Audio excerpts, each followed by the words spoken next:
Atlanta and Skidoo had gone to the gardens together, and afterward Atlanta had thought they would talk about what they had done. But Skidoo was withdrawn lately. She had seemed her old self in the gardens, but as soon as they returned to the ship, she became morose, if such a word could be applied. Her body language drooped. Her movements held a sluggishness. Was it regret that she and Atlanta had done what they had done together? Surely that must just be insecurity on Atlanta's part. But Skidoo had been less friendly, less talkative, less Skidoo altogether. Sometimes things take time, Roxana had said. So she would think of something else to do. She found Geo in the kitchen, and he was ready enough to advise Atlanta on trade this time. She had a handful of credits. Not enough to do much with, really, he said, eyeing them.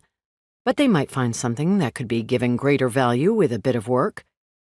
They went to Abundance Confluence, and the great court around it that was the free market, places where anyone who had managed to wrangle the license fee and registration months ahead of time had set up stalls, each delineated with walls of greenery, trellises with vines growing over them, spilling trumpet-shaped flowers striped in purple and scarlet.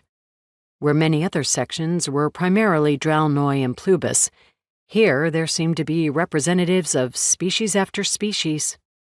Geo was advising her on the purchase of some purple and white fabrics, gauzy and suitable for fancy wrappings or making into scarves, he said, when Atlanta felt the same pang she'd felt at the captain's gathering scant days before.